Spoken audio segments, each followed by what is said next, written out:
बच्चा सब अब स्कूल से आ गया है, तो बच्चा सब को स्कूल से आने के बाद अब उसको खाना देना पड़ता है। उसके लिए उसका लंच दो, खाना दो, बच्चों का ड्रेस खुलवाओ, होमवर्क करवाओ, अब यही सब काम लगा रहता है।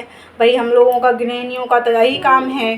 तो अब हम बच्चों को खाना देंगे, तो अब हम क्या करें, हमने आज सुबह हमें कुछ काम था, तो हमने शॉर्टकट में चावल और दाल एक ही में बना लिया।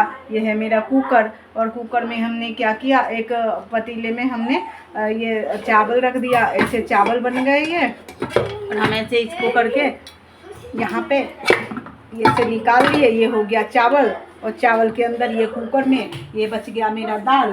बन गया चावल और दाल, हमारा दोनों चावल और दाल एक ही साथ तैयार हो गया। अब चावल दाल एक ही साथ हम बना लेंगे, अब तुरंत फटाफट में बन जाता है। तो जिसके पास टाइम की कमी हो तो वो भी आप एक ही साथ पहले दाल डाल दें, और उसके बाद किसी बर्तन में जो कि कुकर के अंदर एडजस्ट हो जाए उसमें चावल डाल दें। जैसे हम एक गिलास अगर आपने चावल लिया है तो आप उसमें 2 गिलास पानी डाल के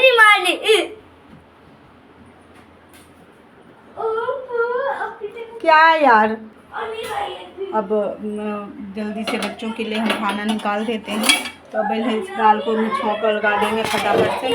तो अब ये दाल का फटाफट से हमारा छौंका लग जाएगा। छौंका लगा के अब जल्दी से हम इन बच्चों को खाना सर्व कर देंगे, और फिर उसके बाद बच्चे थोड़ा बहुत खेलेंगे, टीवी देखेंगे। उसके बाद टीवी देखने के बाद फिर थोड़ा 1 घंटा मस्ती करेंगे, फिर हम होमवर्क करवा लेंगे। होमवर्क करवाने के लिए बैठ जाएंगे। तो होमवर्क में जो स्कूल का टास्क होता है वो करवाना होता है, और जो कल जो होने वाला होता है, अगर पेपर है तो फिर पेपरों की तैयारी। तो स्कूल के होमवर्क में तो फिर यही कराना होता है। फिर उसी को कराते कराते शाम हो जाती है। फिर शाम में थोड़ा बहुत बच्चा नाश्ता करते हैं। बच्चा नाश्ता करने के बाद फिर अपना घर का काम हो जाता है शाम का। फिर खाने की तैयारी शुरू कर लेते हैं हम लोग। तो 8-9 बजे तक खाना हम बना लेते हैं। उसके बाद पतिदेव जी आ जाते हैं।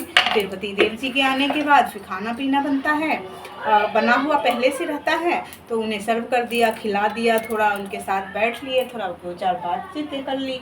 उसके बाद रात हो गई, अपना थोड़ी देर मस्ती करी, टीवी देखा, मोबाइल देखा। उसके बाद अपना सो गए। तो हमारा तो यही दिनचर्या रहता है। सुबह भी उठो तो बच्चों को लेके ही उठो, क्योंकि बच्चे को उठाना है, स्कूल भेजना है। बच्चों को तो उठाना ही सबसे बहुत बड़ा टास्क रहता है कि बच्चों को उठाएं कैसे। सुबह का अलार्म तो पता नहीं किस लिए बजता है। अलार्म तो बस हमारे लिए बजता है, बच्चों के लिए नहीं। बच्चों को तो वही जब तक प्यार से उठाते रहो तो कोई फर्क ही नहीं पड़ता है। जब तक लात ना दो तब तक तो उठने वाले नहीं होते हैं। डांटना डपटना अगर मुझसे नहीं उठते हैं बच्चे तो पापा के पास पापा को बोलती हूँ तो उठाइए जी। अब नहीं बच्चे उठने वाले हैं हमसे, तो क्या करें। तो फिर पापा उठाते हैं इसके, फिर बच्चों को रेडी करना फटाफट से। फिर बच्चों के लिए लंच तैयार करना होता है।